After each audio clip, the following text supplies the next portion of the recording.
ഈ വിശുദ്ധ വചനത്തെ, ബൈബിളിനെ മുഴുവൻ നമ്മൾ ഒരുമിച്ച് ഒന്ന് കാണുകയാണ്. അതിന്റെ വെളിച്ചത്തിലാണ് ഇന്ന് ഞാൻ എന്ത് പ്രഘോഷിക്കണം, എങ്ങനെ സുവിശേഷം പങ്കുവെക്കണം എന്നുള്ളതിലേക്ക് നാം വരുന്നത്. അപ്പൊ ദൈവത്തിന്റെ രക്ഷാകര പദ്ധതിയെക്കുറിച്ചാണ് നാം ഇന്ന് മനസ്സിലാക്കുന്നത്. ദൈവത്തിന്റെ രക്ഷാകര പദ്ധതിയിൽ നമ്മൾ വിശുദ്ധ ഗ്രന്ഥത്തെ നോക്കുമ്പോൾ പുതിയ നിയമമെന്നും പഴയ നിയമമെന്നും രണ്ട് ഭാഗമായി നമ്മൾ വചനത്തെ തിരിക്കുന്നുണ്ട്. യേശുക്രിസ്തുവിന് മുമ്പുള്ള നിയമം, വചനം, അത് പഴയ നിയമമെന്നും, യേശുക്രിസ്തുവോട് കൂടി ആരംഭിച്ച് പിന്നീടുള്ള വചനഭാഗത്തെ പുതിയ നിയമം എന്നും നാം വിളിക്കുകയാണ്. അപ്പം വചനത്തെ നാം ഒരുമിച്ച് കാണുമ്പോൾ പുതിയ നിയമം, പഴയ നിയമം, യഹൂദ മതത്തിന്റെ നിയമഗ്രന്ഥങ്ങൾ ഉൾപ്പെടുന്നതും യേശുക്രിസ്തുവിലൂടെ പുതുതായി നമുക്ക് കൈവന്ന നിയമവും കൂടി ചേർക്കപ്പെടുന്ന ദൈവവചനം, സമ്പൂർണ്ണ വചനം, ആ അർത്ഥത്തിൽ നമുക്ക് അതിനെ കാണാനായിട്ട് കഴിയും. മറ്റൊന്ന്, രണ്ട് ചോദ്യങ്ങളുടെ ഉത്തരമാണ് ദൈവവചനം എന്ന് നമുക്ക് മനസ്സിലാക്കാൻ പറ്റും. ഒന്നാമത്തെ ചോദ്യം, നീയും ഞാനും തമ്മിലുള്ള ബന്ധത്തിൽ നീ ആരുടെ ഭാഗത്ത് നിൽക്കുന്നു? ദൈവം നമ്മോട് ചോദിക്കുന്ന ചോദ്യമാണ്. ദൈവവും ഞാനും തമ്മിലുള്ള ബന്ധത്തിൽ ഞാൻ ആരുടെ ഭാഗത്താണ് നിൽക്കുന്നത്? ദൈവത്തിന്റെ ഭാഗത്താണ് എന്ന് പറഞ്ഞാൽ ദൈവത്തിന്റെ ഇഷ്ടമനുസരിച്ച്, ദൈവത്തിന്റെ ആഗ്രഹം അനുസരിച്ച്, ദൈവം പറയുന്നത് മാത്രം കേട്ട് അതനുസരിച്ച്, ദൈവഹിതം അനുസരിച്ച് മാത്രം ഞാൻ ജീവിക്കുകയാണോ ചെയ്യുന്നത് എന്നാണ് ഒന്നാമത്തെ ചോദ്യം. അവർ ഈ ചോദ്യം ആദ്യ മാതാപിതാക്കളോട് ചോദിച്ചു. ആദ്യ മാതാപിതാക്കൾ ജീവിതത്തിന്റെ ഭാഗത്ത് വെച്ച് ആദവും ഹവ്വയും, ഹവ്വ പറഞ്ഞു, ദൈവമേ, നീ പറയുന്നതിലും എനിക്ക് പ്രധാനപ്പെട്ടത് മറ്റൊരാൾ പറയുന്നതാണ്. നീ ഈ വൃക്ഷത്തിന്റെ പഴം കഴിക്കരുതെന്ന് പറഞ്ഞു, പക്ഷെ എന്നാൽ ഞാൻ മറ്റൊരാൾ പറയുന്നത് കേട്ട് ആ പഴം കഴിക്കുക. അപ്പൊ ദൈവത്തിന്റെ ഭാഗത്ത് നിന്ന് അവർ മാറുകയാണ് ആദ്യ മാതാപിതാക്കൾ. ഹവ്വയുടെ വാക്ക് കേട്ട് ആദവും എന്ത് ചെയ്യുകയാണ്? ദൈവത്തോടുള്ള വിശ്വസ്തതയ്ക്ക് പകരം, ദൈവവുമായിട്ടുള്ള ബന്ധത്തിന് പകരം ഹവ്വയുടെ ഭാഗത്താണ് ഞാൻ നിൽക്കുന്നതെന്ന് പറയുകയാണ്. തുടർന്ന് ഇങ്ങോട്ട് വരുമ്പോൾ പ്രവാചകന്മാരായാലും രാജാക്കന്മാരായാലും ന്യായാധിപന്മാരായാലും പുരോഹിതന്മാരായാലും എല്ലാവരുടെയും ഭാഗത്ത് ഈ ചോദ്യം ചോദിക്കുമ്പോൾ അവർ അവസാനം പോയി കൊടുക്കുന്ന, നമ്മൾ പറയാറില്ലേ, അവസാനം ഉടമുടച്ചു എന്ന് പറയുന്നത് പോലെ, വിശ്വാസികളുടെ പിതാവായ അബ്രഹാം ദൈവത്തിന്റെ വാക്ക്, ദൈവം പറഞ്ഞു, നിനക്ക് ഞാൻ ഒരു പുത്രനെ തരും, മണൽത്തരികൾ പോലെ ആകാശത്തിലെ നക്ഷത്രങ്ങളെ എണ്ണ്, മണൽത്തരി എണ്ണ്, പറ്റുമെങ്കിൽ അതുപോലെ മക്കളെ തരുമെന്ന് പറഞ്ഞു. പക്ഷേ അബ്രഹാം സാറയുടെ വാക്ക് കേട്ട് ദാസിയായ ഹാഗാറിൽ നിന്ന് കുഞ്ഞിന് ജന്മം കൊടുത്തു. ദൈവത്തിന്റെ മനസ്സിനിണങ്ങിയ ദാവീദ് തൻ്റെ ശരീരത്തിന്റെ ഇഷ്ടങ്ങൾക്ക്, താല്പര്യങ്ങൾക്കാണ് ദൈവത്തിന്റെ ഇഷ്ടത്തെ കഴിഞ്ഞും പ്രാധാന്യം കൊടുത്തത്. ഈ ഒരു ചോദ്യത്തിന് ഉത്തരം നൽകുന്നത് വിശുദ്ധ ഗ്രന്ഥത്തിലൂടെ കടന്നു പോകുമ്പോൾ യേശുക്രിസ്തുവാണ്. മനുഷ്യൻ നൽകേണ്ട ഉത്തരമാണ്, ദൈവത്തിന് മനുഷ്യൻ കൊടുക്കേണ്ട ഉത്തരമാണ്. ദൈവവുമായുള്ള ബന്ധത്തിൽ എവിടെ നിൽക്കുന്നു? അതിന് യേശുക്രിസ്തു വന്നിട്ട് പറഞ്ഞു, ഞാനും നീയും തമ്മിലുള്ള ബന്ധത്തിൽ, പിതാവിനോട് പറയുകയാണ്, അവസാനം വരെ നിന്റെ ഹിതം മാത്രം അനുസരിച്ചു പോകാൻ, നിന്റെ വാക്കനുസരിച്ച് മാത്രം ജീവിക്കാൻ, നീ പറയുന്നത് കേട്ട് മാത്രം ഇവിടെ നിൽക്കാൻ, നീയും ഞാനും തമ്മിലുള്ള ബന്ധത്തിൽ നീ എനിക്ക് ഏറ്റവും പ്രധാനപ്പെട്ടതാണ്, നിന്റെ വാക്ക് എനിക്ക് ഏറ്റവും പ്രധാനപ്പെട്ടതാണ്, അതിൽ നിന്ന് ഒരു അണുവിട ഞാൻ വ്യതിചലിക്കില്ല. അപ്പൊ മനുഷ്യൻ കിടക്കേണ്ട ഉത്തരം, ദൈവപുത്രനായ യേശുക്രിസ്തു ഇവിടെ വന്ന്, ദൈവമേ, നീ ഏറ്റവും പ്രധാനപ്പെട്ടതാണ്, നിന്റെ വാക്കാണ് എനിക്ക് പ്രധാനപ്പെട്ടത് എന്ന് ഞാൻ നിന്റെ ഭാഗത്ത് നിൽക്കുന്നു എന്ന് യേശുക്രിസ്തു ഉത്തരം നൽകി. രണ്ടാമത്തെ ചോദ്യം, നീയും നിന്റെ സഹോദരനും തമ്മിലുള്ള ബന്ധത്തിൽ സഹോദരൻ നിനക്കാരാണ് എന്നുള്ളതാണ്. ആദം പറഞ്ഞു, നീ എനിക്ക് കൂട്ടിന് തന്നതാണ്. ആദത്തിന്റെ ഹവ്വയുടെ മക്കൾ പറഞ്ഞു, ഞാനാണോ എൻ്റെ സഹോദരന്റെ കാവൽക്കാരൻ. ഇങ്ങനെ ചരിത്രത്തിൽ നാം ബൈബിളിലൂടെ കടന്നു പോകുമ്പോൾ എല്ലാവരും അവരുടെ സഹോദരങ്ങൾ അവർക്ക് ഉപയോഗപ്പെടുത്തേണ്ട വ്യക്തിയോ അല്ലെങ്കിൽ അവർക്ക് ലാഭം ഉണ്ടാക്കേണ്ട ആളോ മാത്രമായിരുന്നിരിക്കാം. അത്തരത്തിലാണ് പലരും കരുതിയത്. എന്നാൽ യേശുക്രിസ്തു എത്തുമ്പോൾ മനുഷ്യൻ നൽകേണ്ട ഉത്തരത്തിന് മനുഷ്യനായ യേശുക്രിസ്തു വന്നിട്ട് പറയും, എൻ്റെ സഹോദരന്റെ ജീവന് വേണ്ടി എൻ്റെ ജീവൻ നൽകാൻ തക്കവിധം സഹോദരൻ എനിക്ക് പ്രധാനപ്പെട്ടതാണ്, എൻ്റെ ജീവനെ കഴിഞ്ഞും എനിക്ക് പ്രധാനപ്പെട്ടതാണ് എൻ്റെ സഹോദരൻ എന്നാണ് യേശുക്രിസ്തു നൽകുന്ന ഉത്തരം. അപ്പൊ ബൈബിളിലെ ഈ അർത്ഥത്തിൽ ഈ രണ്ട് ചോദ്യങ്ങൾക്കും ഉത്തരമായി നമുക്ക് കണ്ടെത്താനായിട്ട് പറ്റും. മറ്റൊന്ന്, ബൈബിളിലൂടെ കടന്നു പോകുമ്പോൾ ദൈവത്തിന്റെ പ്രാരംഭ പദ്ധതി എന്തായിരുന്നു? ദൈവത്തിന്റെ ഏറ്റവും മനോഹരമായ പദ്ധതി എന്തായിരുന്നു? സൃഷ്ടിയിൽ ദൈവത്തിന്റെ ഛായയിലും രൂപത്തിലും ദൈവം പുരുഷനെയും സ്ത്രീയുമായി മനുഷ്യനെ സൃഷ്ടിച്ചു. പ്രപഞ്ചത്തിന്റെ എല്ലാ ആധിപത്യവും അവർക്ക് നൽകി. അവരോട് പറഞ്ഞു, നിങ്ങൾ വർദ്ധിച്ചു പെരുകി ഈ ഭൂമിയെ കീഴടക്കാൻ പറഞ്ഞു. ദൈവരാജ്യത്തിന്, അങ്ങനെ ഒരു പുതിയ ദൈവരാജ്യത്തിന് ദൈവം പിതാവ് തുടക്കം കുറിക്കുകയാണ്. ദൈവ മനുഷ്യ സഹകരണത്തോടെ, ദൈവ മനുഷ്യ പങ്കാളിത്തത്തോടെ ദൈവരാജ്യം ഇവിടെ കൊണ്ടുവരാനായിട്ടുള്ള പിതാവിന്റെ സ്വപ്ന പദ്ധതിയാണ് പ്രാരംഭ പദ്ധതി എന്ന് പറയുന്നത്. ഉൽപ്പത്തി പുസ്തകം 1:28 നാം വായിക്കുന്നുണ്ട്, ദൈവം അവരെ ഇങ്ങനെ അനുഗ്രഹിച്ചു, സന്താനപുഷ്ടിയുള്ളവരായി പെരുകുവിൻ, ഭൂമിയിൽ നിറഞ്ഞ് അതിനെ കീഴടക്കുവിൻ, കടലിലെ മത്സ്യങ്ങളുടെയും ആകാശത്തിലെ പറവകളുടെയും ഭൂമിയിൽ ചരിക്കുന്ന സകല ജീവികളുടെയും മേൽ നിങ്ങൾക്ക് ആധിപത്യം ഉണ്ടായിരിക്കട്ടെ. ഇപ്പൊ എല്ലാം സൃഷ്ടിച്ചിട്ട് ഈ സൃഷ്ടിയുടെ മുഴുവൻ മേൽ ഉത്തരവാദിത്വം ഈ മനുഷ്യന് കൊടുത്തിട്ട് ഇതിൽ നിറഞ്ഞ് കീഴടക്കാൻ പറഞ്ഞു. എല്ലാറ്റിൻ്റെയും മേൽ ഉത്തരവാദിത്വം കൊടുത്തു. നിങ്ങൾ സന്താനപുഷ്ടിയുള്ളവരായി പെരുകാൻ പറഞ്ഞു.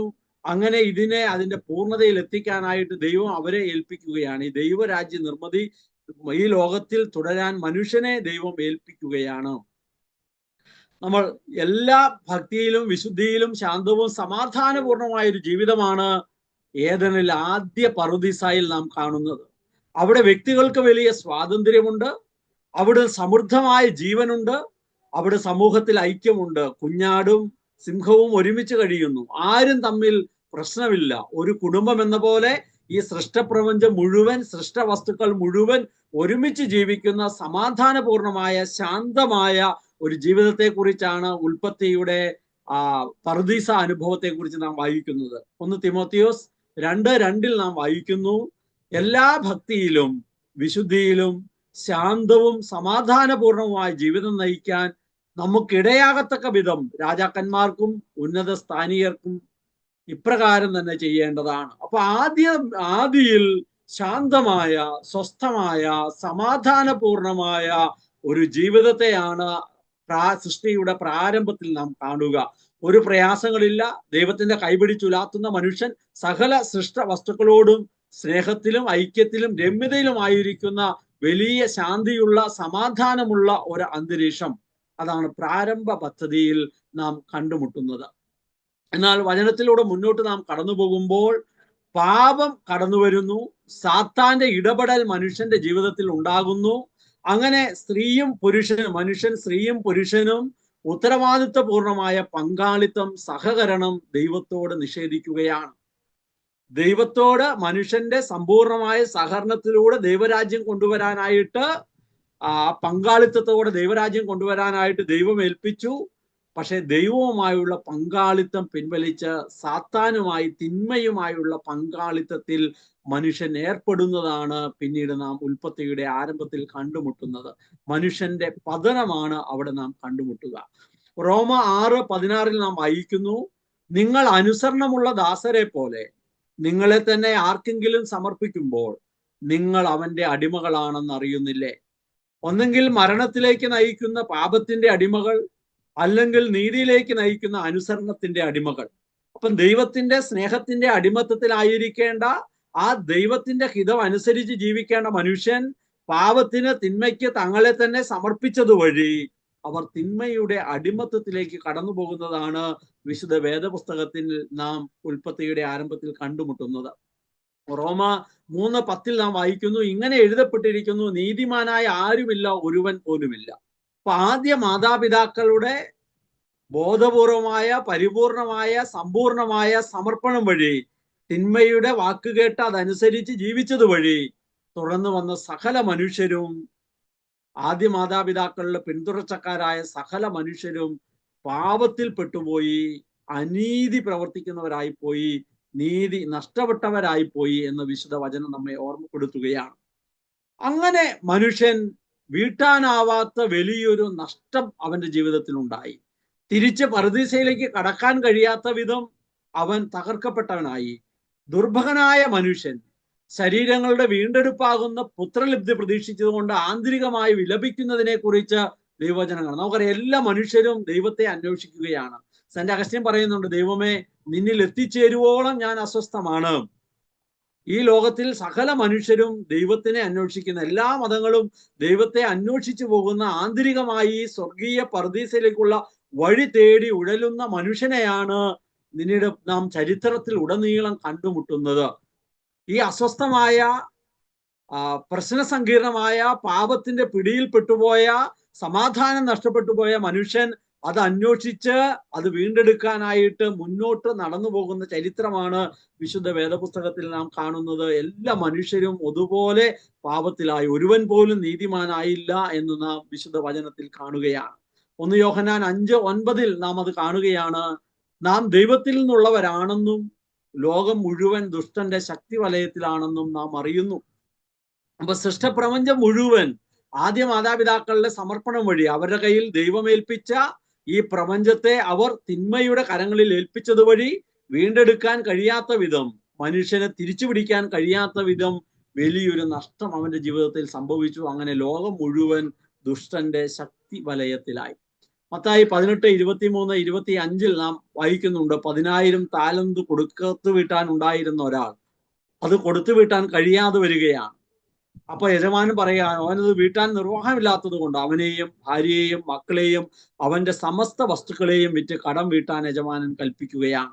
അപ്പൊ മനുഷ്യൻ നിബന്ധിച്ചു പോയ പാപത്തിൽ നിന്ന് രക്ഷപ്പെടാനായിട്ട് അവന് എന്തെല്ലാം കൊടുത്താലും അവന് തിരിച്ച് ഈ പറുദീസയുടെ അനുഭവത്തിലേക്ക് വരാൻ കഴിയാത്ത വിധം അത്ര വലിയ കടക്കാരനായി മനുഷ്യവർഗം മാറി എന്നുള്ളതാണ്. ഇവിടെ നമ്മൾ മുന്നോട്ട് പോകുമ്പോൾ ഉൽപ്പത്തിയുടെ പുസ്തകത്തിൽ തന്നെ രക്ഷകനെ വാഗ്ദാനം ചെയ്യുകയാണ്. മനുഷ്യൻ പങ്കാളിത്തം പിൻവലിച്ചു. മനുഷ്യന്റെ പങ്കാളിത്തത്തിന്റെ വാഗ്ദാനം മനുഷ്യരാശി തിരസ്കരിച്ചെങ്കിലും ദൈവത്തിന്റെ പദ്ധതിക്ക് ദൈവം മാറ്റം വരുത്തിയില്ല. ദൈവത്തിന്റെ വാഗ്ദാനം ദൈവം പിൻവലിച്ചില്ല. ദൈവം വീണ്ടും അവിടെ വെച്ച് തന്നെ ഈ മനുഷ്യന്റെ രക്ഷയ്ക്ക് വേണ്ടി ഈ ദൈവരാജ്യം മനുഷ്യ പങ്കാളിത്തത്തോടെ ഈ ഭൂമിയിൽ കൊണ്ടുവരാനായിട്ടുള്ള അവിടുത്തെ സ്വപ്ന പദ്ധതി, മനുഷ്യ സഹകരണത്തോടെ ദൈവരാജ്യം നിർമ്മിച്ചെടുക്കാനായിട്ടുള്ള ദൈവത്തിന്റെ സ്വപ്ന പദ്ധതിക്ക് ദൈവപിതാവ് മാറ്റം വരുത്തുന്നില്ല. ആ ഉൽപ്പത്തിയിൽ വെച്ച് തന്നെ ഈ പാപത്തിൽ വീണ് മനുഷ്യൻ ആ പറുദീസയിൽ നിന്ന് പുറത്താകുന്നതിന് മുമ്പ് തന്നെ ദൈവം രക്ഷകനെ വാഗ്ദാനം ചെയ്യുകയാണ്. റോമ 11:29 നാം വായിക്കുന്നു, എന്തെന്നാൽ ദൈവത്തിന്റെ ദാനങ്ങളും വിളിയും പിൻവലിക്കപ്പെടാവുന്നതല്ല. അപ്പൊ ദൈവപിതാവിന്റെ ഉത്തമ പദ്ധതി ദൈവമനുഷ്യ സഹകരണത്തോടെ പങ്കാളിത്തോടെ ദൈവരാജ്യം നിർമ്മിക്കാനായിട്ടുള്ള ദൈവപിതാവിന്റെ ആ പദ്ധതിയെ ദൈവപിതാവ് വിട്ടുകളയാതെ അത് മുന്നോട്ട് കൊണ്ടുപോകാനായിട്ട് ദൈവം തീരുമാനമെടുത്ത് ദൈവം അതിനുവേണ്ടി രക്ഷകനെ വാഗ്ദാനം ചെയ്യുകയാണ്. അതാണ് ഉൽപ്പത്തി പുസ്തകം 3:15 നാം വായിക്കുന്നത്, നീയും സ്ത്രീയും തമ്മിലും നിന്റെ സന്തതിയും അവളുടെ സന്തതിയും തമ്മിലും ഞാൻ ശത്രുത ഉളവാക്കും. അവൻ നിന്റെ തല തകർക്കും, നീ അവന്റെ കുതികാലിൽ പരിക്കേൽപ്പിക്കും. അപ്പൊ രക്ഷകനെ വാഗ്ദാനം ചെയ്യുകയാണ്. ഈ രക്ഷക വാഗ്ദാനം, ആ വാഗ്ദാന പ്രകാരമുള്ള രക്ഷകൻ വരാനായിട്ട് ഒരു ജനതയെ ഒരുക്കുന്ന ചരിത്രമാണ് നാം ഉൽപ്പത്തിയുടെ പുസ്തകം മുതൽ പിന്നീട് ഇങ്ങോട്ട് കണ്ടുമുട്ടുന്നത്. അബ്രഹത്തെ വിളിച്ച് അനുഗ്രഹിക്കുന്നു, ജനതകൾക്ക് അനുഗ്രഹമാകാൻ തെരഞ്ഞെടുക്കുന്നു. അബ്രഹാത്തെ മാത്രമല്ല, പ്രവാചകന്മാർ, പുരോഹിതന്മാർ, ന്യായാധിപന്മാർ, രാജാക്കന്മാർ എന്നിവരിലൂടെ എല്ലാം ഇസ്രായേൽ ജനത്തെ രൂപപ്പെടുത്തി രക്ഷകന്റെ വരവ്, അവന്റെ ദൗത്യം, പ്രവർത്തനം, മരണം ഇവയെല്ലാം വിശുദ്ധ ലിഖിതങ്ങളിൽ രേഖപ്പെടുത്തിയും വെച്ചിരിക്കുകയാണ്. അബ്രഹത്തെ വിളിക്കുന്നു, അബ്രഹത്തിന്റെ പങ്കാളിത്തം തേടുന്നു. പക്ഷേ നേരത്തെ ഞാൻ സൂചിപ്പിച്ചതുപോലെ ദൈവത്തെ കഴിഞ്ഞും ഉപരിയായി തൻ്റെ ഭാര്യയായ സാറായിയുടെ വാക്കിൽ വിശ്വസിച്ച് ദാസിയായ ഹാഗാറുമായി ഒരു പങ്കാളിത്തത്തിൽ എത്തിച്ചേരുകയാണ്, ഒരു സഹകരണത്തിൽ എത്തിച്ചേരുകയാണ്. പ്രവാചകന്മാരാകട്ടെ പുരോഹിതന്മാരാകട്ടെ, നമുക്കറിയാം മോശ വലിയ ശക്തനായ പ്രവാചകനായിരുന്നു. ആ പ്രവാചകൻ ദൈവത്തിന്റെ വാക്ക് കേട്ട് മുന്നോട്ട് നീങ്ങുമ്പോൾ വെള്ളമില്ല. ദൈവം പറഞ്ഞു പാറയിൽ കമ്പ് കൊണ്ട് അടിക്കാൻ പറഞ്ഞു, അടിച്ചു, വെള്ളം കിട്ടി. പിന്നീടും ജനം വലിയ അസ്വസ്ഥമായി. വെള്ളത്തിന് വേണ്ടി കേഴുമ്പോൾ കയ്പ് നിറഞ്ഞ വെള്ളത്തിൽ പലകയിടാൻ പറഞ്ഞു, അതനുസരിച്ചു. പിന്നീടും വെള്ളത്തിന് വേണ്ടി ദാഹിച്ച് ജനം വഴക്കുണ്ടാക്കുമ്പോൾ ദൈവം പറഞ്ഞു, മോശയോട് പറഞ്ഞു, നീ വടി ഉയർത്തി ആ പാറയോട് കൽപ്പിക്കാൻ പറഞ്ഞു. പക്ഷെ അവിടെ ഈ മോശ തൻ്റെ സഹകരണം പിൻവലിക്കുകയാണ്. തൻ്റെ മുൻ അനുഭവത്തിലാണ് മോശ എന്ത് ചെയ്യുന്നത്, ആശ്രയിക്കുന്നത്. ദൈവത്തിന്റെ വാക്ക് ധിക്കരിച്ച് പാറയിൽ അടിക്കുകയാണ് ചെയ്യുന്നത്. സഹകരണം പിൻവലിക്കപ്പെടുകയാണ്. ദൈവത്തിന്റെ മനസ്സിന് ഇണങ്ങിയ ആട്ടിടയനായ ദാവീദ് എന്ത് ചെയ്തു? ദൈവത്തിന്റെ മനസ്സിന് ഇണങ്ങി എന്നാ പറഞ്ഞിരിക്കുന്നത് ബൈബിളിൽ. അതുപോലൊരു മനുഷ്യനെ കണ്ടിട്ടില്ലെന്ന്. പക്ഷെ ഇടയ്ക്ക് വെച്ച് തൻ്റെ ശരീരത്തിന്റെ ആഗ്രഹങ്ങൾ, ആസക്തികൾക്ക് അവൻ പങ്കാളിയാവുകയാണ്. അതനുസരിച്ച് അവൻ ജീവിതത്തെ മുന്നോട്ട് കൊണ്ടുപോവുകയാണ്. അങ്ങനെ നാം ഇങ്ങോട്ട് നോക്കുമ്പോൾ ഒരു ജനതയെ ഇങ്ങനെ ഒരുക്കി കൊണ്ടുവരുന്നു. അത് രക്ഷകന്റെ വരവിന് വേണ്ടിയാണ്, അവന്റെ ദൗത്യം, അവന്റെ പ്രവർത്തനങ്ങൾക്ക് വേണ്ടിയാണ്, അവന്റെ മരണവും ഇതിനെല്ലാം വേണ്ടിയാണ്. വിശുദ്ധ ലിഖിതങ്ങളിൽ ഇതെല്ലാം കൃത്യമായി രേഖപ്പെടുത്തിയിട്ടുണ്ട്. യോഹന്നാൻ 5:39 വിശുദ്ധ ലിഖിതങ്ങൾ നിങ്ങൾ പഠിക്കുന്നു, എന്തെന്നാൽ അവയിൽ നിത്യജീവൻ ഉണ്ടെന്ന് നിങ്ങൾ വിചാരിക്കുന്നു, അവ തന്നെയാണ് എന്നെ കുറിച്ച് സാക്ഷ്യം നൽകുന്നത്. അപ്പൊ ആ ഒരു ജനതയെ ഇങ്ങനെ ഒരുക്കിക്കൊണ്ടുവരികയാണ്. ആ ഒരുക്കിക്കൊണ്ടുവരുന്നതെല്ലാം വിശുദ്ധ ലിഖിതങ്ങളുടെ പശ്ചാത്തലത്തിൽ നിന്ന് നാം തിരിഞ്ഞു നോക്കുമ്പോൾ വളരെ കൃത്യമായി രേഖപ്പെടുത്തിയിരിക്കുന്നു. അത് യേശുക്രിസ്തുവിനെ കുറിച്ചുള്ള, രക്ഷകനെ കുറിച്ചുള്ള സാക്ഷ്യം തന്നെയാണ്. ഇവിടെ ദൂഷകനായ ഏഷണിക്കാരനായ പിശാസ് നുണയനും നുണയുടെ പിതാവുമായ സാത്താനെ അനുസരിച്ചതുവഴി ദൈവത്തെ അവിശ്വസിച്ച് തിരസ്കരിച്ച മനുഷ്യനിൽ കുറ്റബോധം വളർത്തി നിരാശയ്ക്ക് അടിമപ്പെടുത്തുന്നതിൽ അവൻ നിരന്തരം വ്യാപൃതനാണ്. ആര്? ഈ ദൂഷകൻ, ഈ തിന്മ, ഈ പിശാച്. അവൻ മരണം മനുഷ്യ ജീവിതത്തിലേക്ക് കൊണ്ടുവന്നു. ദൈവത്തെ വിശ്വസിക്കാതിരുന്നതാണ് പാപം. അങ്ങനെ മനുഷ്യൻ ഈ ദൂഷകന്റെ, ഏഷണിക്കാരന്റെ പിടിയിൽ അകപ്പെട്ടു പോവുകയാണ്. അങ്ങനെ മനുഷ്യൻ മരണത്തിന് അധീനനാവുകയാണ്. യോഹന്നാൻ 8:44 നമ്മളത് വായിക്കുന്നുണ്ട്. അവനാകട്ടെ ആദ്യം മുതൽ കൊലപാതകിയാണ്, അവൻ ഒരിക്കലും സത്യത്തിൽ നിലനിന്നിട്ടില്ല, എന്തെന്നാൽ അവനിൽ സത്യമില്ല. കള്ളം പറയുമ്പോൾ സ്വന്തം സ്വഭാവം അനുസരിച്ച് തന്നെയാണ് അവൻ സംസാരിക്കുന്നത്, കാരണം അവൻ നുണയനും നുണയനുടെ പിതാവുമാണ്. അപ്പോൾ വിശുദ്ധ ഗ്രന്ഥം ഈ രക്ഷകന് വേണ്ടി ഒരു ജനതയെ ഒരുക്കുന്നത് നമ്മളോട് പറഞ്ഞു വെക്കുമ്പോൾ തന്നെ ഈ തിന്മ, നുണയനും ഏഷണിക്കാരനുമായി തിന്മ മനുഷ്യന്റെ ഉള്ളിൽ ഈ തിന്മ വർദ്ധിപ്പിക്കുന്നതും വളർത്തുന്നതും അവന്റെ ജീവിതത്തെ നശിപ്പിക്കുന്നതുമായ ചിത്രം വിശുദ്ധ ഗ്രന്ഥത്തിൽ നമുക്ക് കാണാനായിട്ട് പറ്റും. മനുഷ്യനെ നോക്കി ദൈവം ഒരു വേള പറയുന്നുണ്ട്, അവനെ സൃഷ്ടിച്ചതിൽ ഞാൻ ദുഃഖിക്കുന്നു എന്ന്. കാരണം അവൻ ഈ തിന്മയുടെ അടിമത്തത്തിലായി അവന്റെ ഇഷ്ടമനുസരിച്ച് അവൻ ജീവിച്ച് തൻ്റെ ജീവിതത്തെ നശിപ്പിക്കുകയാണ്. അതാണ് നാം വിശുദ്ധ ഗ്രന്ഥത്തിൽ കടന്നു പോകുന്ന യാഥാർത്ഥ്യം. ഇവിടെ ദൈവം രക്ഷകനായി, മധ്യസ്ഥനായി ഒരാളെ അയക്കുകയാണ്. സ്നേഹസമ്പന്നനായ പിതാവ് അയച്ച മധ്യസ്ഥൻ നമ്മളെ പൂർണ്ണമായി രക്ഷിക്കാൻ കഴിവുള്ള, വ്യവസ്ഥകൾ കൂടാതെ നമ്മുടെ പക്ഷം ചേർന്ന് നമ്മെ രക്ഷിക്കുന്ന മധ്യസ്ഥനായി യേശുക്രിസ്തുവാണെന്ന് വിശുദ്ധ ഗ്രന്ഥത്തിലൂടെ വ്യക്തമാക്കപ്പെടുകയാണ്. ഒരു ജനതയെ ഒരുക്കുന്നു. ഒരുക്കുന്ന ആ കാലഘട്ടത്തിൽ തന്നെ ദൂഷകനും ഏഷണിക്കാരുമായ തിന്മ മനുഷ്യന്റെ ഉള്ളിൽ ഈ തിന്മ വർദ്ധിപ്പിക്കുകയും അവന്റെ സ്വസ്ഥതയും സമാധാനവും നഷ്ടപ്പെടുത്തുകയും അവനെ നശിപ്പിക്കുകയും ചെയ്യുന്നു. അപ്പോൾ തന്നെ മധ്യസ്ഥനായ ഈ രക്ഷകനായ യേശുക്രിസ്തുവിനെ അവൻ വാഗ്ദാനം ചെയ്ത യേശുക്രിസ്തുവിനെ എവിടേക്ക് അയക്കാനായിട്ട് അവിടുന്ന് ഒരുക്കുകയാണ്. 1 യോഹന്നാൻ 2:1 നാം വായിക്കുകയാണ്. ആർക്കെങ്കിലും ഒരാൾക്ക് വായിക്കാൻ പറ്റുമോ? മൈക്ക് ഓണാക്കി ആർക്കെങ്കിലും വായിക്കാൻ പറ്റുമെങ്കിൽ നിങ്ങളുടെ സ്വരം കൂടെ കേൾക്കുന്നത് നല്ലതാണല്ലോ. എന്റെ കുഞ്ഞുമക്കളെ, നിങ്ങൾ പാപം ചെയ്യാതിരിക്കേണ്ടതിനാണ് ഞാൻ ഇവ നിങ്ങൾക്ക് എഴുതുന്നത്. എന്നാൽ ആരെങ്കിലും പാപം ചെയ്യാനിടയായാൽ തന്നെ പിതാവിന്റെ സന്നിധിയിൽ നമുക്ക് ഒരു മധ്യസ്ഥനുണ്ട്, നീതിമാനായ യേശുക്രിസ്തു. അപ്പം നീതിമാനായ പിതാവിന്റെ മുമ്പിൽ മധ്യസ്ഥനായി നിൽക്കുന്ന യേശുക്രിസ്തുവിനെ കുറിച്ച് വിശുദ്ധ ഗ്രന്ഥം പറയുകയാണ്. നാം പാപം ചെയ്യാതിരിക്കേണ്ടതിനാണ് ഇവ നിങ്ങൾക്ക് എഴുതുന്നത്. എന്നാൽ ആരെങ്കിലും പാപം ചെയ്യാനിടയായാൽ തന്നെ പിതാവിന്റെ സന്നിധിയിൽ നമുക്കൊരു മധ്യസ്ഥനുണ്ട്, നീതിമാനായ യേശുക്രിസ്തു. യേശുക്രിസ്തു രക്ഷകനാണെന്ന് വിശ്വസിച്ച് കർത്താവായി സ്വീകരിച്ച് ഏറ്റുപറഞ്ഞ് ക്രിസ്തുവിനോട് ഐക്യപ്പെട്ട് ജീവിക്കുന്നവർക്ക് ഇനിമേൽ ശിക്ഷാവിധിയില്ലെന്ന് വിശുദ്ധ വചനം നമ്മളെ ഓർമ്മപ്പെടുത്തും. ഈ മധ്യസ്ഥനായ യേശുക്രിസ്തുവിൽ വിശ്വസിച്ച് അവനിൽ ആശ്രയിച്ച് ജീവിതം അവന് മേൽ സമർപ്പിച്ച് നാം ജീവിക്കുമ്പോൾ നമുക്കിനി ശിക്ഷാവിധിയില്ല. അതാണ് 1 തിമോത്തിയോസ് 2:5 നാം വായിക്കുന്നത്. എന്തെന്നാൽ ഒരു ദൈവമേ ഉള്ളൂ, ദൈവത്തിനും മനുഷ്യർക്കും മധ്യസ്ഥനായി ഒരുവനേയുള്ളൂ, മനുഷ്യനായ യേശുക്രിസ്തു. ആരെങ്കിലും ഒരാളും കൂടി ഒന്ന് വായിച്ചത്. എന്തെന്നാൽ ഒരു ദൈവമേ ഉള്ളൂ, ദൈവത്തിനും മനുഷ്യർക്കും മധ്യസ്ഥനായി ഒരുവനേ ഉള്ളൂ, മനുഷ്യനായ യേശുക്രിസ്തു. യേശുക്രിസ്തു. അപ്പൊ വചനത്തിലൂടെ ഈ രക്ഷാകര പദ്ധതിയിൽ ഈ തിന്മയുടെ ആധിപത്യത്തെ അവസാനിപ്പിക്കുന്ന മധ്യസ്ഥനായി യേശു ക്രിസ്തുവിനെ വചനം നമ്മുടെ മുമ്പിൽ കൊണ്ടുവന്ന് കാണിക്കുകയാണ്. പുത്രന്റെ മനുഷ്യാവതാരത്തിൽ പരിശുദ്ധ കന്യകാമറിയത്തിന്റെയും വിശുദ്ധ യോസേപ്പ് പിതാവിന്റെയും യേശുവിന്റെയും പൂർണ്ണ സഹകരണത്തിലൂടെ വിശ്വസിച്ചു, അനുസരിച്ചു, സമർപ്പിച്ചു. ഇതാണ് ആദ്യ മാതാപിതാക്കളിൽ നിന്ന് പിതാവായ ദൈവം ആവശ്യപ്പെട്ടത്. അവർ ദൈവത്തെ വിശ്വസിക്കുന്നതിന് പകരം തിന്മയെ വിശ്വസിച്ചു, ദൈവത്തെ അനുസരിക്കുന്നതിന് പകരം തിന്മയെ അനുസരിച്ചു, ദൈവത്തിന് തന്നെ സമർപ്പിക്കുന്നതിന് പകരം തിന്മയ്ക്ക് തങ്ങളെ തന്നെ സമർപ്പിച്ചു.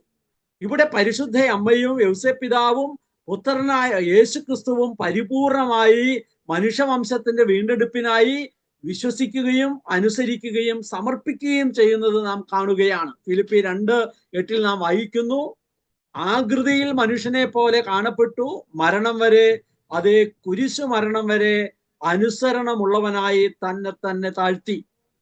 പുത്രനായ യേശു ക്രിസ്തു എങ്ങനെയാണ് വിശ്വസിച്ച് അനുസരിച്ച് സമർപ്പിച്ചതെന്ന് ഈ വചനം ഓർമ്മപ്പെടുത്തുകയാണ്. നമുക്കറിയാം, പരിശുദ്ധയമ്മയും വിശ്വസിച്ചു, ഇതാ കർത്താവിന്റെ ദാസി, നിന്റെ ഇഷ്ടം പോലെ നിറവേറട്ടെ എന്ന് പറഞ്ഞു, വിശ്വസിച്ചു, സമർപ്പിച്ചു, അങ്ങനെ സമ്പൂർണമായി ദൈവത്തിന്റെ ഹിതത്തിന് വിട്ടുകൊടുത്തു. അങ്ങനെ തന്നെയാണ് യോസേപ്പ് പിതാവും സ്വപ്നത്തിൽ പോലും എന്ത് ചെയ്തു?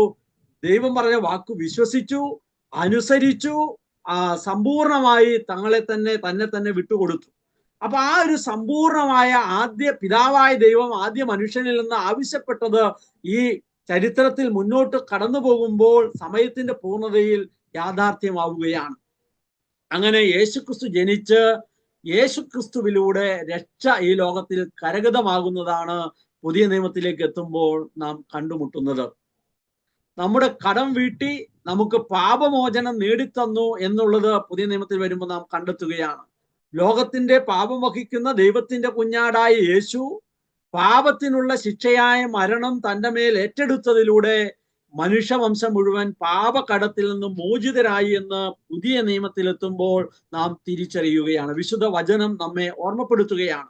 റോമ 5:8, എന്നാൽ നാം പാപികളായിരിക്കെ ക്രിസ്തു നമുക്ക് വേണ്ടി മരിച്ചു, അങ്ങനെ നമ്മോടുള്ള തന്റെ സ്നേഹം ദൈവം പ്രകടമാക്കിയിരിക്കുന്നു. അപ്പം സമയത്തിന്റെ പൂർണ്ണതയിൽ ദൈവം, ഗലാത്യക്കാർ ലേഖനത്തിൽ പറയുന്നുണ്ട്, സമയത്തിന്റെ പൂർണ്ണതയിൽ അവൻ സ്ത്രീയിൽ നിന്ന് ജനിച്ചു. അങ്ങനെ ജനിച്ച് അവിടുന്ന് പാപത്തിന് പരിഹാരമായി അവൻ മരിച്ചു. പാപം ചെയ്യുന്നവൻ മരിക്കണമെന്ന നിയമമാണ്. അങ്ങനെ പാപം ചെയ്യാതിരുന്നിട്ടും പാപിയല്ലാതിരുന്നിട്ടും ദൈവപുത്രനായ യേശു ക്രിസ്തു പാപികളായ നമുക്ക് വേണ്ടി അവിടുന്ന് മരണം സ്വീകരിച്ചു. അങ്ങനെ അവൻ നമ്മുടെ രക്ഷയ്ക്ക് കാരണമായി. നീതിമാനായ ന്യായാധിപനായ ദൈവം, നിങ്ങൾ ഈ ചിത്രം കാണുമ്പോൾ നിങ്ങൾക്ക് മനസ്സിലാകും, അവിടെ ദൂഷകനായ തിന്മയുണ്ട്, മനുഷ്യനുണ്ട്, മധ്യസ്ഥനായ യേശു ക്രിസ്തു ഉണ്ട്.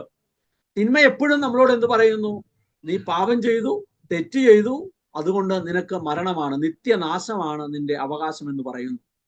യേശു ക്രിസ്തു എന്ത് പറയുന്നു? തിന്മ ചെയ്ത പാപത്തിൽ പെട്ടുപോയ മനുഷ്യന് വേണ്ടി ഞാൻ സ്വയം ജീവൻ നൽകി, രക്തം നൽകി, ഞാൻ അവന്റെ പാപത്തിന് പരിഹാരം ചെയ്ത് അവനെ വീണ്ടെടുത്തു. നീതിരഹിതർക്കായുള്ള നീതിമാന്റെ മരണം. ഈ നീതിമാനായ ന്യായാധിപനായ ദൈവത്തിന്റെ മുമ്പിൽ നമ്മൾ നിൽക്കുമ്പോൾ നാം കൊടുക്കുന്ന പ്രത്യുത്തരം എന്താണ്? യേശുക്രിസ്തുവിനോട് ഐക്യപ്പെട്ട് നാം ഇന്ന് ജീവിക്കുന്നുണ്ടോ? നാം ദൂഷകനായ തിന്മയുടെ വാക്ക് കേട്ട് വിശ്വസിക്കുകയാണോ? അതോ എനിക്ക് വേണ്ടി എൻ്റെ പാപത്തിന് പരിഹാരമായി ഇവിടെ വന്ന് മരിച്ച എനിക്ക് ജീവൻ നേടിത്തന്ന യേശുവിലാണോ ഞാൻ വിശ്വസിക്കുന്നത്? ഞാൻ ആരിൽ വിശ്വസിക്കുന്നു എന്നുള്ളതാണ് എൻ്റെ രക്ഷയ്ക്ക് കാരണമാകുന്നത്. യേശുക്രിസ്തു വന്ന് മരിച്ച് നമ്മുടെ രക്ഷ സ്വന്തമാക്കി തന്നു എങ്കിലും ഞാൻ ഇന്ന് തിന്മയുടെ വാക്കുകേട്ട് ഞാൻ പാപം ചെയ്തു പോയി, അതുകൊണ്ട് എനിക്ക് രക്ഷയില്ല എന്ന് പറയുന്നതിലേക്കാണോ ഞാൻ നിൽക്കുന്നത്? അതോ എൻ്റെ പാപത്തിന് പരിഹാരം ചെയ്ത് എന്നെ രക്ഷിച്ച മധ്യസ്ഥനായ, പാപത്തിന് പരിഹാരം ചെയ്ത് എൻ്റെ രക്ഷകനായ യേശുക്രിസ്തുവിന്റെ മരണത്തിൽ ഞാൻ വിശ്വസിച്ച് അവനിൽ ഞാൻ എൻ്റെ ജീവിതം സമർപ്പിക്കുകയാണോ? ഞാൻ എവിടെയാണ് നിൽക്കുന്നത്? വിശുദ്ധ വചനം നമ്മെ ഓർമ്മപ്പെടുത്തുകയാണ്. തിന്മയുണ്ട്, ഞാൻ നിൽക്കുന്നു, മധ്യസ്ഥനായ ദൈവപുത്രനായ യേശു ക്രിസ്തു ഉണ്ട്. ഞാൻ ആരുടെ ഭാഗത്ത് ചേർന്ന് നിൽക്കുന്നു? ആരോട് ഞാൻ ചേർന്ന് നിൽക്കുന്നു? ആരുടെ വാക്കനുസരിച്ച് ഞാൻ ജീവിക്കാൻ തീരുമാനമെടുക്കുന്നു എന്നതിനനുസരിച്ചാണ് നീതിമാനായ ന്യായാധിപനായ ദൈവപിതാവിന്റെ വിധി ദിനത്തിൽ നമുക്ക് രക്ഷ കരഗതമായി കടന്നു വരുന്നത് എന്നുള്ളതാണ്. യോഹന്നാൻ 1:9 നാം വായിക്കുകയാണ്, എന്നാൽ നാം പാപങ്ങൾ ഏറ്റുപറയുന്നെങ്കിൽ അവൻ വിശ്വസ്തനും നീതിമാനുമാകയാൽ പാപങ്ങൾ ക്ഷമിക്കുകയും എല്ലാ അനീതികളിൽ നിന്ന് നമ്മെ ശുദ്ധീകരിക്കുകയും ചെയ്യും. അപ്പൊ നീതിമാനായ ന്യായാധിപനായ പിതാവിന്റെ സന്നിധിയിൽ നിൽക്കുമ്പോൾ ദൂഷകൻ നാം ചെയ്ത പാപങ്ങളെല്ലാം, തെറ്റുകളെല്ലാം ഏറ്റുപറയുന്നു, അതെല്ലാം സത്യമാണ് താനും.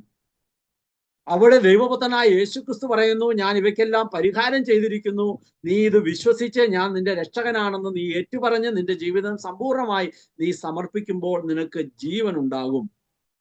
പ്രിയപ്പെട്ടവരെ, ഞാൻ യേശുവിന്റെ വാക്ക് കേട്ട് വിശ്വസിച്ച് എൻ്റെ ജീവൻ സമർപ്പിച്ച് പാപങ്ങൾ ഏറ്റുപറയുന്നതിലൂടെ ഈ നിത്യജീവന് ഞാൻ അവകാശമാവുകയാണ്. അങ്ങനെ മരിച്ച യേശുക്രിസ്തു ക്രൂശിതൻ ഉയർത്തെഴുന്നേറ്റ് കർത്താവായി എന്ന് വിശുദ്ധ വചനം പറയുകയാണ്. നാം ഇതെല്ലാം കഴിഞ്ഞ ക്ലാസ്സുകളിലൂടെ ഒക്കെ കടന്നുപോയപ്പോൾ കേട്ട കാര്യങ്ങളാണ്. അത് നമ്മൾ കണ്ടുപോകുകയാണ്. അപ്പൊ ക്രൂശിതൻ ഉയർത്തെഴുന്നേറ്റു കർത്താവായി, നമ്മുടെ ഉടമസ്ഥനായി. പിശാസായിരുന്നു, തിന്മയുടെ ഉടമസ്ഥതയിലായിരുന്നു നമ്മളെങ്കിൽ യേശുക്രിസ്തു പാപത്തിന് പരിഹാരം ചെയ്ത് മരിച്ച് അവൻ ഉയർത്തെഴുന്നേറ്റ് കർത്താവായി നമ്മുടെ ഉടമസ്ഥത അവൻ്റെതാക്കി തീർത്തു. അങ്ങനെ അവൻ നമ്മെ നീതീകരിച്ചു. ഞാൻ പാപത്തിന് പരിഹാരം ചെയ്ത് ഞാൻ മരിച്ചു. അങ്ങനെ മരിക്കുക മാത്രമല്ല, ഉയർത്തെഴുന്നേറ്റ് ഞാൻ പരിഹാരം ചെയ്തു കഴിഞ്ഞു. ഇനി നീ പാപത്തിന്റെ അടിമത്തത്തിലല്ലെന്ന് നമ്മോട് പറയുന്ന അവിടുത്തെ ഉയർപ്പിന് സാക്ഷികളാണ്.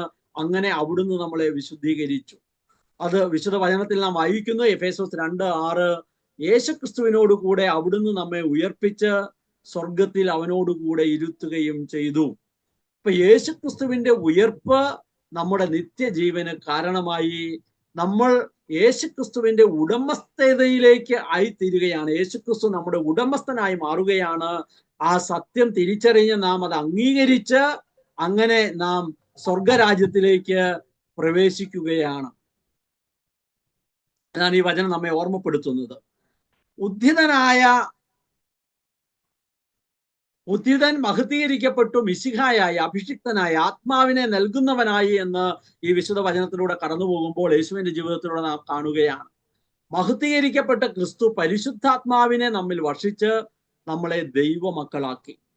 പാപത്തിൽ വീണ നമ്മളെ അവന്റെ മരണത്തിലൂടെ രക്ഷിക്കുക മാത്രമല്ല, അങ്ങനെ നാം രക്ഷപ്പെട്ടു കഴിഞ്ഞു എന്ന് അവന്റെ ഉത്ഥാനത്തിലൂടെ അവൻ നമുക്ക് ഉറപ്പു തന്നു.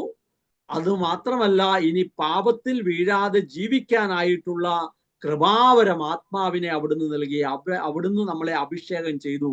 ഇനിമേൽ പാപം ചെയ്യാതെയും സഹോദരനെ സ്നേഹിച്ച് കൂട്ടായ്മയിൽ ദൈവരാജ്യം പടുത്തുയർത്തുന്നവരായും ജീവിക്കുന്നതിന് നമ്മെ പ്രാപ്തരാക്കുന്ന ആത്മാവിന്റെ അഭിഷേകം അവിടുന്ന് നമ്മളിലേക്ക് ചൊരിഞ്ഞു. അവിടുന്ന് പിതാവിന്റെ വലതുഭാഗത്ത് ഉപവിഷ്ടനായി അവിടുന്ന് മഹത്വീകരിക്കപ്പെട്ടുകൊണ്ട് എന്നുള്ളതാണ്. അപ്പസ്തോല പ്രവർത്തനം 2:33 നാം വായിക്കുകയാണ്. ആരെങ്കിലും ഒരാളൊന്ന് വായിക്കാവോ? ദൈവത്തിന്റെ വലതുഭാഗത്തേക്ക് ഉയർത്തപ്പെടുകയും പിതാവിൽ നിന്ന് പരിശുദ്ധാത്മാവിന്റെ വാഗ്ദാനം സ്വീകരിക്കുകയും ചെയ്ത അവൻ ഈ ആത്മാവിനെ വർഷിച്ചിരിക്കുന്നു. അതാണ് നിങ്ങളിപ്പോൾ കാണുകയും കേൾക്കുകയും ചെയ്തിരിക്കുന്നു. ആദിമസഭയിൽ അപ്പസ്തലന്മാർ പറയുകയാണ്, ദൈവത്തിന്റെ വാഗ്ദാനമായ ആത്മാവിനെ, പാപത്തിൽ വീഴാതെ ജീവിക്കാൻ കൃപ നൽകുന്ന ആത്മാവിനെ അവിടുന്ന് നമ്മുടെ മേൽ വർഷിച്ചിരിക്കുന്നു. അങ്ങനെ സ്നേഹത്തിന്റെ കൂട്ടായ്മയിൽ ഐക്യത്തിൽ വളരാൻ സഹായിക്കുന്ന ഈ ആത്മാവിൽ നാം ജീവിക്കാൻ നമ്മെ അവിടുന്ന് അഭിഷേകം ചെയ്തിരിക്കുന്നു എന്ന് വിശുദ്ധ വചനത്തിലൂടെ നാം ഓർക്കുകയാണ്.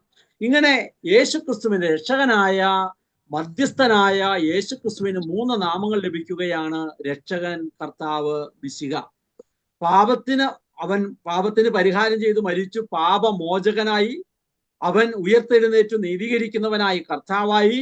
ആത്മാവിനെ നവജീവൻ, ആത്മാവിനാൽ നമുക്ക് പുതുജീവൻ തന്നുകൊണ്ട് അവിടുന്ന് മിശിഹായായി. അങ്ങനെ അവനിൽ വിശ്വസിച്ച് മാനസാന്തരപ്പെട്ട് നവജീവൻ പ്രാപിക്കാൻ അവൻ നമ്മെ വീണ്ടെടുത്തു എന്നുള്ളതാണ്. ഈ 3 നാമങ്ങൾ അവിടുത്തേക്ക് കിട്ടുകയാണ്. യോഹന്നാൻ 1:12 തന്നെ സ്വീകരിച്ചവർക്കെല്ലാം, തന്റെ നാമത്തിൽ വിശ്വസിക്കുന്നവർക്കെല്ലാം ദൈവമക്കളാകാൻ അവൻ കഴിവ് നൽകി.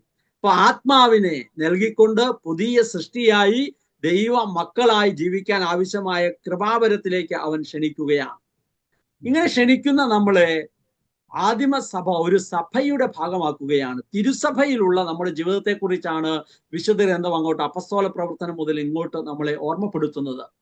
ഉദ്ധിതനായ ക്രിസ്തുവിന്റെ ശരീരമാണ് തിരുസഭ. ആ ശരീരമായ തിരുസഭയിൽ അംഗമായിക്കൊണ്ടാണ് നമുക്ക് ദൈവമക്കളായി ജീവിക്കാൻ കഴിയുക.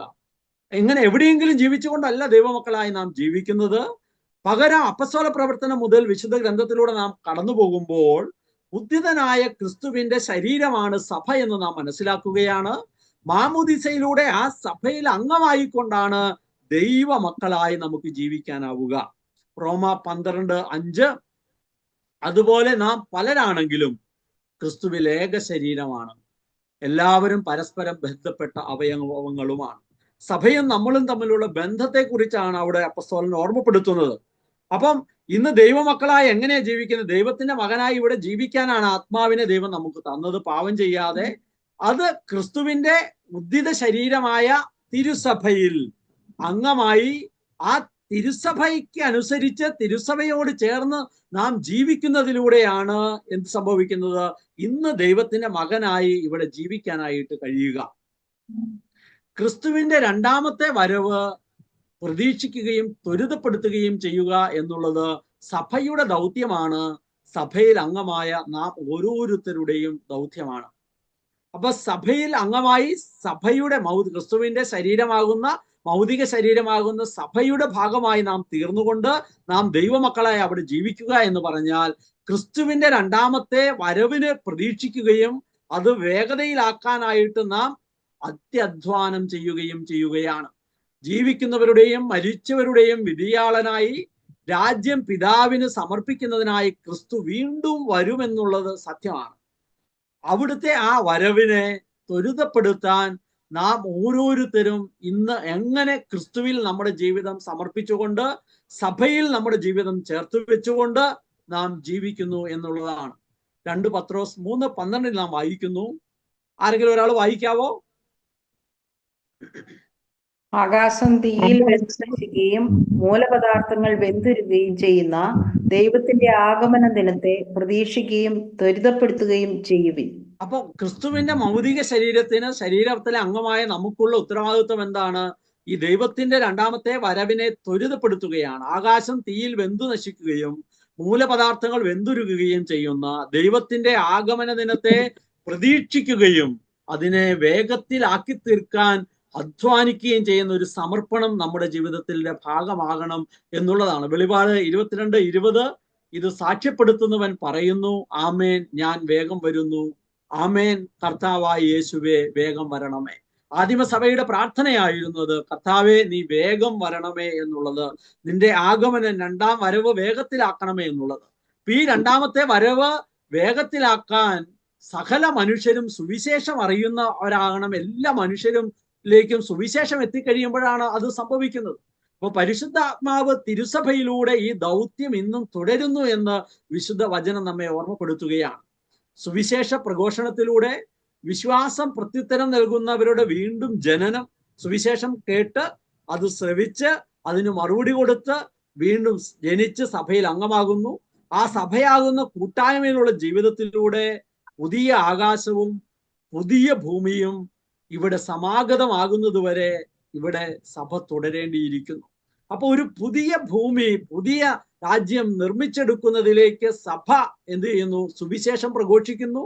ആ പ്രഘോഷണത്തിലൂടെ വിശ്വാസ പ്രത്യുത്തരം നൽകുന്നു. എന്താണ് വിശ്വാസ പ്രത്യുത്തരം? അത് വിശ്വസിക്കുകയും മാനസാന്തരപ്പെടുകയും ആത്മനിറവിൽ ആത്മഹിതം അനുസരിച്ച് മാത്രം ജീവിക്കുകയും ചെയ്യുകയാണ്. അങ്ങനെ ജീവിക്കുന്ന കൂട്ടായ്മയിലുള്ള ഒരു ജീവിതത്തിലൂടെ പുതിയൊരു ലോകം ഇവിടെ ഉണ്ടാക്കിയെടുക്കുകയാണ്.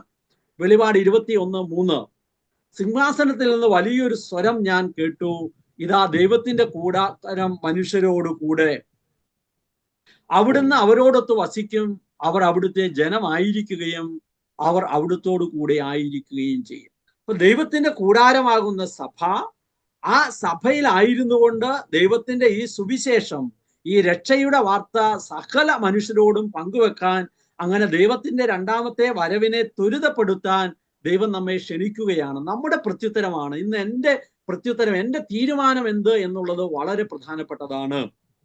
വചനത്തിലൂടെ കടന്നു പോകും. 2 ചോദ്യത്തിന്റെ ഉത്തരം നമ്മൾ കേട്ടു. ആ ചോദ്യത്തിന്റെ ഉത്തരം എന്താണ്? നീയും ദൈവവും തമ്മിലുള്ള ബന്ധത്തിൽ നീ ആരുടെ ഭാഗത്ത് നിൽക്കുന്നു? ഇന്ന് യേശുക്രിസ്തു പറഞ്ഞു, ഞാൻ ദൈവത്തിന്റെ ഭാഗത്ത് നിൽക്കുന്നു. ഇന്ന് നമ്മോട് ചോദിക്കുകയാണ്, നമ്മൾ ഓരോരുത്തരും ദൈവവും തമ്മിലുള്ള ബന്ധത്തിൽ ദൈവത്തിന്റെ ഹിതം അനുസരിച്ച് മാത്രം ജീവിക്കുന്ന തീരുമാനത്തിലാണോ ഉള്ളത്? നീയും നിന്റെ സഹോദരനും തമ്മിലുള്ള ബന്ധത്തിൽ നിന്റെ സഹോദരൻ നിനക്കാരാണ്?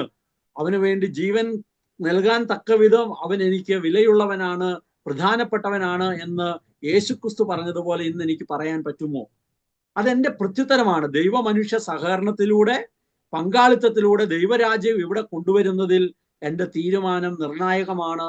എന്റെ പ്രത്യുത്തരം എന്താണ്? 1 യോഹന്നാൻ 5:12 പുത്രനെ സ്വന്തമാക്കിയവൻ ജീവനെ സ്വന്തമാക്കിയിരിക്കുന്നു, ദൈവപുത്രനെ സ്വന്തമാക്കാത്തവന് ജീവനില്ല. എന്റെ പ്രത്യുത്തരം എന്താണ്? ഞാൻ പുത്രനെ സ്വന്തമാക്കുന്ന ജീവിതമാണോ ഇവിടെ നയിക്കുന്നത്? ഇവിടെ ഞാൻ പുത്രനെ ജീവിച്ചിരിക്കുമ്പോൾ സ്വന്തമാക്കിയാൽ നിത്യതയിൽ അവനോടൊപ്പമായിരിക്കും. ഇന്ന് ഞാൻ പുത്രനെ സ്വന്തമാക്കുന്നില്ലെങ്കിൽ എനിക്ക് നിത്യതയിൽ പുത്രനോടൊപ്പമായിരിക്കാൻ കഴിയുകയില്ല എന്നാണ് യോഹന്നാന്റെ 1-ാമത്തെ ലേഖനം 5:12 നമ്മളെ ഓർമ്മപ്പെടുത്തുന്നത്. വിശുദ്ധ വചനത്തിന്റെ വെളിപാട് അവസാന ഭാഗത്തിൽ എത്തുമ്പോൾ നാം കാണുകയാണ് 22:17 ആത്മാവും മണവാട്ടിയും പറയുന്നു, വരിക, കേൾക്കുന്നവൻ പറയട്ടെ, വരിക, ദാഹിക്കുന്നവൻ വരട്ടെ, ആഗ്രഹമുള്ളവൻ ജീവന്റെ ജലം സൗജന്യമായി സ്വീകരിക്കട്ടെ. നമ്മുടെ പ്രത്യുത്തരമാണ്. സഭയോട് ചേർന്ന് ആഗ്രഹിച്ച്, ദാഹിച്ച്, വിശ്വസിച്ച്, വിളിച്ചപേക്ഷിച്ച്, ആത്മാവിനാൽ നിറഞ്ഞ് അവിടുത്തെ രണ്ടാമത്തെ വരവിനെ ത്വരിതപ്പെടുത്താൻ സകല മനുഷ്യരോടും സുവിശേഷം പങ്കുവെക്കാൻ, സുവിശേഷമായി സകലർക്കും മുമ്പിൽ ജീവിക്കാൻ, അങ്ങനെ സകല മനുഷ്യരും സുവിശേഷം അറിയുന്നതിന് വേണ്ടി ജീവിതം കർത്താവിന്റെ കരങ്ങളിൽ സമ്പൂർണമായി സമർപ്പിക്കാൻ അവിടുന്ന് നമ്മെ ക്ഷണിക്കുകയാണ്. ഈ സെഷൻ അവസാനിപ്പിക്കുമ്പോൾ നമ്മൾ ഇതുവരെ കറഞ്ഞുപോയ കാര്യം ഒറ്റ സ്ലൈഡിൽ പെട്ടെന്ന് നമുക്കൊന്ന് ഓർക്കാം. ഒന്നാമത്, ദൈവ മനുഷ്യ സഹകരണത്തോടെ, പങ്കാളിത്തത്തോടെ ദൈവരാജ്യം കൊണ്ടുവരിക എന്നതായിരുന്നു പിതാവായ ദൈവത്തിന്റെ സ്വപ്ന പദ്ധതി. രണ്ടാമത് നമ്മൾ കാണുന്നത്, ആ ദൈവത്തിന്റെ പദ്ധതി സഹകരണം മനുഷ്യൻ പിൻവലിക്കുകയാണ്, പങ്കാളിത്തം മനുഷ്യൻ പിൻവലിക്കുകയാണ്. ആ ദൈവത്തിന്റെ സ്വപ്ന പദ്ധതി തകിടം മറിക്കുകയാണ്. പക്ഷെ ദൈവം ആ സ്വപ്ന പദ്ധതി വിടാൻ ഉദ്ദേശിക്കുന്നില്ല.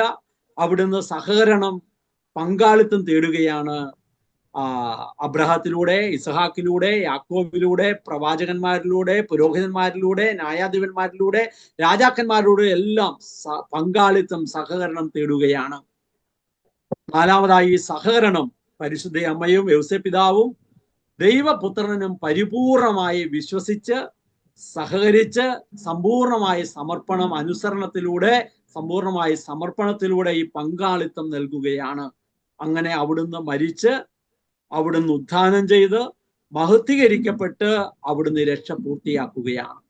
എന്നിട്ട് ഇന്ന് എൻ്റെ സഹകരണം, എൻ്റെ പങ്കാളിത്തം എന്താണെന്ന് ചോദിക്കുകയാണ്. എൻ്റെ പ്രത്യുത്തരം എന്താണ്? ഞാൻ എനിക്ക് വേണ്ടി മരിച്ച യേശു ക്രിസ്തുവിൽ പരിപൂർണമായി വിശ്വസിച്ച്, അവനിൽ പരിപൂർണമായി സമർപ്പിച്ച്, ഞാൻ എൻ്റെ ജീവിതത്തെ അവന്റെ വാക്കനുസരിച്ച് ജീവിച്ചുകൊണ്ട് ഞാൻ എൻ്റെ പങ്കാളിത്തം കൊടുക്കുന്നുണ്ടോ? എൻ്റെ പങ്കാളിത്തം ഇന്ന് എവിടെ നിൽക്കുന്നു എന്നുള്ളതാണ്. അപ്പൊ വചനം നാം വായിച്ച് കടന്നു പോകുമ്പോൾ ഉൽപ്പത്തി മുതൽ വെളിപാട് വരെ നാം വായിച്ച് മനസ്സിലാക്കുമ്പോൾ ഈ രക്ഷാകര പദ്ധതിയുടെ ഭാഗമായി ഇന്ന് ഞാൻ നിൽക്കുകയാണ്. ഈ രക്ഷാകര പദ്ധതി ഇന്ന് തിരുസഭയിലൂടെ തുടർന്ന് മുന്നോട്ട് പോവുകയാണ്. കർത്താവിന്റെ രണ്ടാമത്തെ ആഗമനം വരുമ്പോഴാണ് ഇത് പൂർത്തിയാകുന്നത്. ഈ രക്ഷാകര പദ്ധതിയിൽ അബ്രഹവും ഇസഹാക്കും യാക്കോവും പ്രവാചകന്മാർ, പുരോഹിതന്മാർ, ന്യായാധിപന്മാർ, പരിശുദ്ധ അമ്മയും യൗസേപ്പിതാവും അപ്പസ്തോലന്മാരും ഒക്കെ പങ്കാളികളായതുപോലെ ഇന്ന് നമ്മൾ ഓരോരുത്തരും ഈ രക്ഷാകര ചരിത്രത്തിന്റെ ഭാഗമായി നിൽക്കുകയാണ്. ഇവിടെ ഞാൻ നൽകുന്ന പ്രത്യുത്തരം എന്താണ്? ഞാൻ നൽകുന്ന മറുപടി എന്താണ്? കർത്താവിൽ വിശ്വസിച്ച് അവൻ എൻ്റെ ജീവിതം സമ്പൂർണമായി കൊടുത്തുകൊണ്ട്, അനുസരിച്ചുകൊണ്ട്, സമ്പൂർണമായി എൻ്റെ ജീവിതം സമർപ്പിച്ച് ഞാൻ അവന്റെ രണ്ടാമത്തെ വരവിനെ പ്രതീക്ഷയോടെ കാത്തിരുന്ന് അത് വേഗത്തിലാക്കാൻ വേണ്ടി ഞാൻ എൻ്റെ ജീവിതം മുഴുവൻ നൽകുന്നുണ്ടോ? നമുക്ക്